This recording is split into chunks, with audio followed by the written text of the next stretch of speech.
No one is going to listen to this. Of this, I'm pretty sure. Now, you might prove me wrong. Who knows?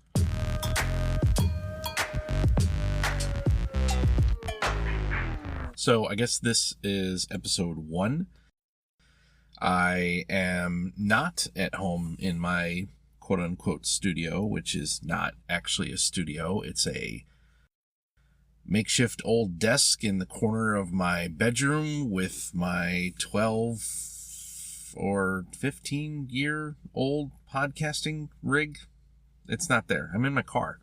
I'm on my lunch at work, and I'm recording this on my phone because I'm genuinely interested to see what this sounds like.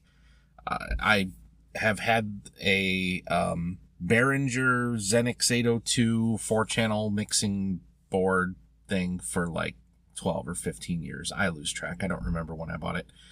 And I have a Tascam C2 or something, studio condenser microphone. And that's been my tried and true. That's been my gear and my rig for so long now in every single thing I've ever created. I have endeavored to use that equipment to record it on. I can get nice, rich, compressed studio quality sound out of it. Where I've struggled making videos the last few years and trying to work on other things is recording audio literally anywhere else. So here I am sitting in the front seat of my car, parked in a town park somewhere in the middle of the USA, and talking and seeing what this is actually going to sound like. And we'll see. We'll go back and listen, and if this turns out in any decent shape or form, I will post it. I went through the episode 0 as I was getting ready to post that, and kind of thinking to myself, like, all right, how deep am I going with the editing of this thing? Like, how much am I putting into trying to clip the audio and get rid of pauses or pace it better, or maybe take this section over here and put it earlier over there because it weaves the narrative better. Maybe it's this, maybe it's that. And I don't know, that's kind of another pain point for me is trying to decide for a podcast that I am so certain that nobody's going to listen to. I'm making it for myself, ostensibly. I'm doing this as like a therapy session thing. Am I really editing it for me?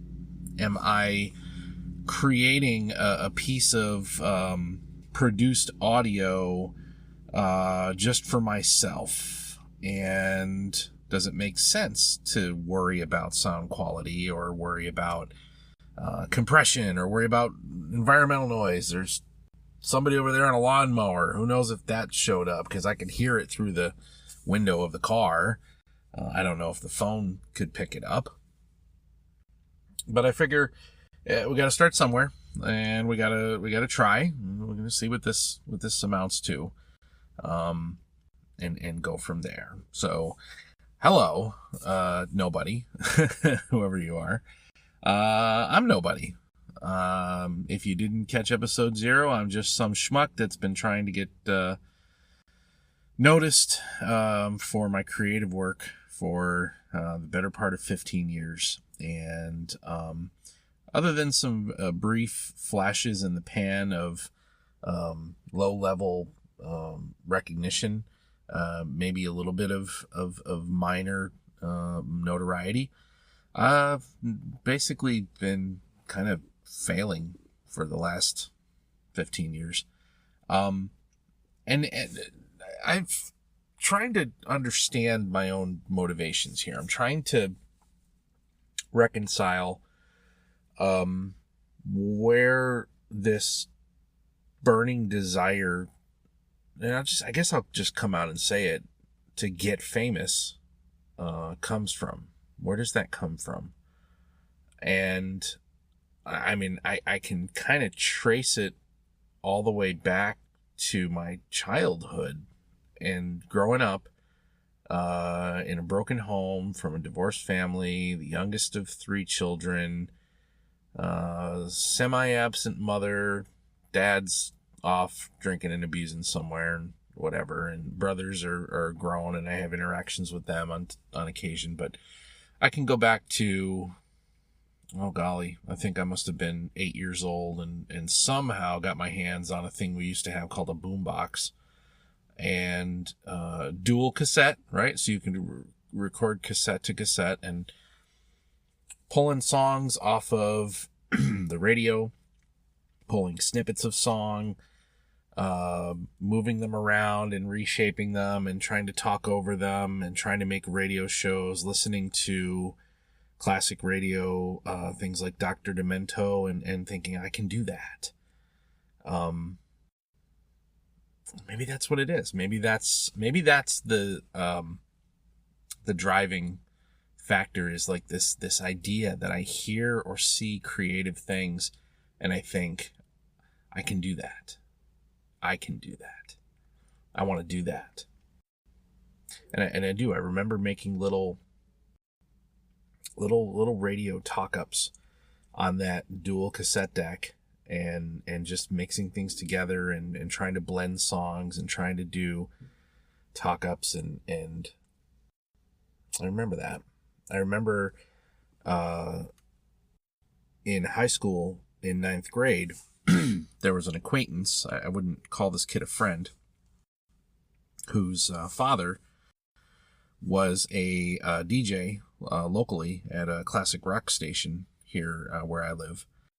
And he invited us to go do an overnight stay at the radio station. His dad was going to let him bring 2 or 3 friends for like this late night, local only, radio show that this guy is like a local legend in the area would host and feature, no name local bands. And we got to go in the studio, man. And we got to, oh God, we got to see all the equipment and we got to be in the recording booth and we got to cut promos. Like he literally brought us into a booth and laid out, and we worked out a stupid little script, and we had put on these goofy British voices and did cut this promo for some AC/DC wannabe fake band, and I caught a little bug there. I know I did, and I'll never forget the dad.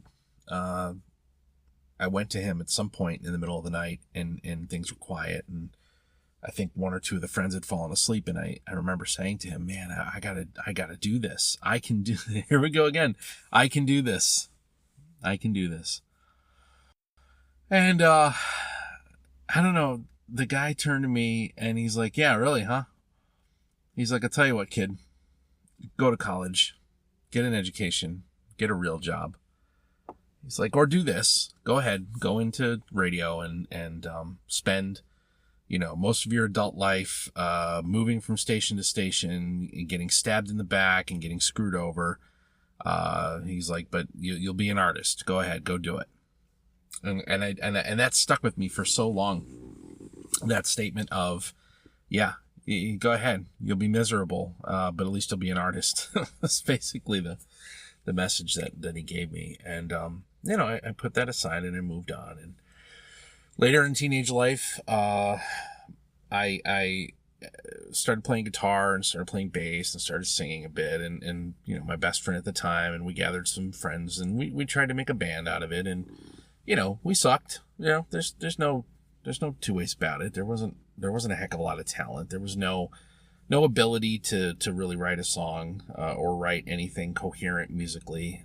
Just some really rough, grumble, old, hard rock and heavy metal licks and some really cliche stuff. And it never went anywhere. I think we played 1 show. We played 2. It wasn't even playing a show. We played 2 songs at a talent show at one of the kids' high schools. And that was that. And that didn't go anywhere. But I know, going all the way back to that was the time in my life where I realized that I wanted to be famous. I want to be known. I want people to look at me and go, oh yeah, him. He made that thing, or he did that thing. And I don't know, I guess I don't know why. I really don't know why I wanted it. And here I am, all these decades later. I'll tell you that I'm turning 45 years old next month, and all these decades later, three decades later, I still sit here and think, oh, I can do that, and somehow get famous off of doing it. There's no lie behind the eyes here. The fact is that getting famous off of doing it is one thing, but really it's the hope of financial security as a consequence of that fame, right? I think certainly the notoriety and recognition is what it is. That's something that we always want. I'm saying we. Who the hell's we? I don't know anybody else. I mean, I do. I'm like double talking myself here. I do, and I know plenty of guys and girls that I think are in the same place I'm in, where they just want to be recognized. They just want to be known. They just want to be famous, and they want the financial security that comes with that level of fame. And it's like I've raised a family.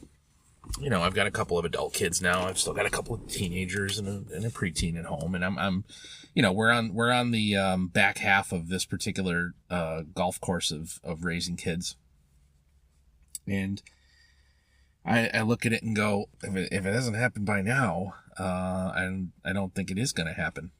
I don't know where you think this sudden fame and fortune is going to come from. You know, I've worked full time for for as long as I can remember. I was working straight out of high school. I've been working for 25 something years, and just to build a life, just to buy a home, just to, you know, pay bills and give my kids some type of a childhood. And, you know, I'm not, other than the legacy of my awesome kids, I don't have anything to show for that. We're like every other, you know, average Joe and Jane family in America. We're, you know, 2 paychecks from broke like everybody else. And yet I think that somehow there's got to be some magic bullet out there that I can load into this particular gun and fire off, and whoo, here come the royalty checks, and here comes the fame. And what's really dumb is, like, it's a self-fulfilling prophecy, because here's something I recognized and I realized early on when I met my wife, and we got married right out of high school, and I realized, yeah, you know, I can do that when it came to the music, when it came to being in a band. I realized I can go. I can gotta move, right? You can't do it in the heartland of America. You got to go to a big city. You got to go to New York. You got to go to LA. You got to go to Nashville, for crying out loud. You have to leave home, and you have to be willing to live hand to mouth in a van with a bunch of dirty, smelly drunks. You have to live on the scene, and you have to be in the clubs, and you have to move and shake, and you have to connect, and you have to whatever. And I didn't want to do any of it. I could not envision leaving my house, leaving the town I grew up in, or the place that I live, and saying to my young wife, yeah, let's just forget everything and let's just drop it and run across the country and try to get famous living in a van. That wasn't going to happen. That was never going to happen. And in a way, that's sort of the self-fulfilling prophecy, the self-destructive refusal at that point in my life to take steps that I was pretty sure would get me where I wanted to be, which is famous. There's nothing to say that I would have gotten anywhere anyways, because as I said earlier on, we sucked. I don't have a hell of a lot of talent. I've been told I have a hell of a lot of charisma, and that's all well and good, but I never really learned to play guitar particularly well, which is why I ended up playing bass passably well. And I like to think that I can sing, and I've sung a couple things, and I've recorded a few songs, and I've had people tell me, wow, shit, you're better than I thought you were. But I can't really sing. I can barely talk for 15 minutes. I have to keep clearing my throat here. And I don't know why I persist. I don't know why I persist, but when I look at the concept of where did this all start? Where did it all come from? It's been this never-ending cycle of seeing and hearing something really cool and wanting to do it myself, and thinking that I can do it successfully and that I can achieve fame and fortune from it. The truth of the matter is, now it's 16 minutes in, I'm starting to repeat myself, and I think that might be because I'm searching for some kind of resonance in my own head that's really what I mean, and that's really what I'm trying to say. And it continues on. It continues on to this day. I'm sitting here today, having recently just put all my tools back down, put it all away, put away the cameras, and put away the YouTube channels, and I don't know what I want to do, and I don't know where I want to go, and I don't know who I want to be anymore. I know that I have all kinds of ridiculous ideas, and I have tried to launch them several times over the last several years, and I've taken years and years off. I've had periods of time where I just shut down and stop and turn off the creative machine and don't think about it. And I'm kind of there now, I guess. I think the only thing besides this podcast that nobody is listening to, as I'm pretty much talking to myself here, coming up on 17 minutes and 25 seconds. And a book, and I'm still writing a fiction book that I've been writing a book, I kid you not, for 20 years. I've been writing a fictional story for 20 years. And I've stopped and started that thing more times than I even realize. And I don't know, I guess I finally felt like I was making some headway on that thing, and that thing is, I think, a little more than halfway done, maybe 2/3. Can't say for sure it's 3/4 of the way. But that's, it's hard to find a motivation. It's hard to continue. As I said in episode 0, it's really hard to continually play to an empty room. The amount of patience and the amount of willingness to just push forward when that effort and that time and that creativity are being heard by nobody. And okay, be fair, being heard by a handful of friends and family that have been with me a long time. Some of them more fervent defenders and friends than others, and trying to rah me, and it's great. Thanks, I appreciate it. So that's one view out of the 2 million that I need. Well, so that's pretty much the end of it for this episode 1. It's just kind of letting myself get a better understanding of where all this came from, where all this started. I don't think that's what I intended necessarily to talk about when I turned on the recording here on my phone and decided to talk. But I guess that's where we ended up.